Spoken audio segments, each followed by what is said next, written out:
မင်္ဂလာပါဘဝမှာလွတ်လပ်ပျော်ရွှင်အောင်ဘယ်လိုနေထိုင်ရမလဲတန်ဖိုးရှိတဲ့လူတစ်ယောက်ဖြစ်အောင်ဘယ်လိုနေထိုင်ရမလဲဆိုတဲ့ခေါင်းစဉ်လေးကိုပညာရှင်တွေရဲ့အမြင်မြတ်ဗုဒ္ဓအမြင်နဲ့တင်ပြခြင်းပါတယ်ဦးဇင်းတို့ဆရာကြီးဦးအောင်တင်က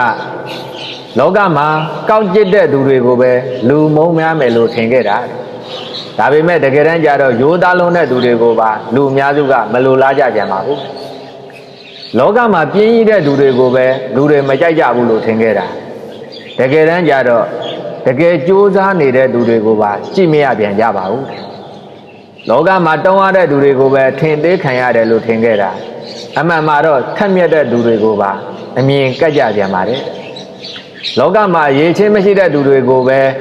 နေရာမပေးချင်ကြဘူးလို့ထင်ခဲ့တာတကယ်တမ်းကျတော့ရေချင်းရှိလာတဲ့အခါပို့ပြီးမနာလို့ဖြစ်ကြပြန်ပါတယ်အဲ့ဒီတော့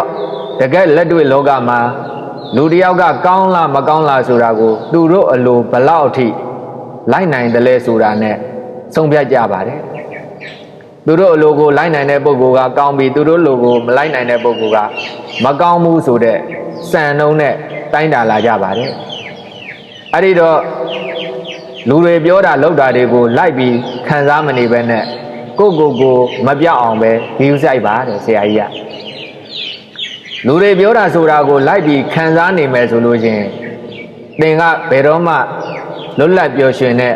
လူသားတစ်ယောက်ဖြစ်မှာမဟုတ်ပါဘူးလိုက်ပြီးခံစားမနေပဲနဲ့ကိုပဲကောင်းအောင်နေထိုင်ဖို့လိုပါတယ်ပညာရှင်တွေကသင်ကိုထိခိုက်စေတဲ့အရာကအဖြစ်အပျက်တွေမဟုတ်ပါဘူးအဲ့ဒီအဖြစ်အပျက်ပေါ်မှာသင်မြင်နေတဲ့အမြင်လေးကပဲအဓိကကြပါတယ်ဦးဇင်းတို့မြတ်ဗုဒ္ဓကတော့လွတ်လပ်ပျော်ရွှင်တဲ့လူသားတစ်ယောက်ဖြစ်ခြင်းနဲ့ဆိုရင်နှလုံးသွင်းကောင်းမှုမကောင်းမှုနဲ့သက်ဆိုင်ပါတယ်အာယုန်တွေနဲ့ပတ်သက်ပြီးတော့နှလုံးသွင်းကောင်းလို့ရှိရင်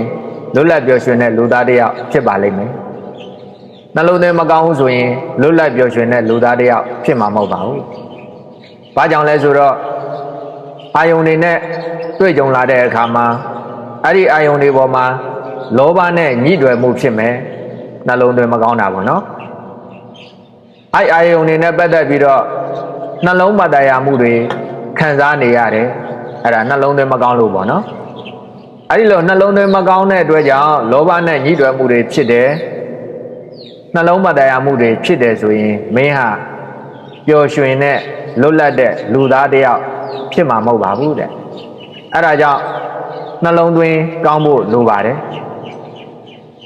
ပျော်ရွှင်လွတ်လပ်တဲ့လူသားတစ်ယောက်ဖြစ်ုံနဲ့မကဘူးတန်ဖိုးရှိတဲ့လူတစ်ယောက်ဖြစ်ခြင်းနဲ့ဆိုရင်ပညာရှင်တွေကလူတစ်ယောက်ရဲ့တန်ဖိုးဟာသူဘာရထားလဲဆိုတာထက်သူဘာပေးနိုင်လဲဆိုတာကအရေးကြီးပါတယ်အဲ့သူဘာပေးနိုင်လဲဆိုတာနဲ့ပဲတိုင်းတာရပါမယ်အဓိကကတော့ပတ်ဝန်းကျင်ကိုဘလောက်အကျိုးကျေးဇူးပြုနိုင်လဲဆိုတာနဲ့တိုင်းတာရမှာပေါ့နော်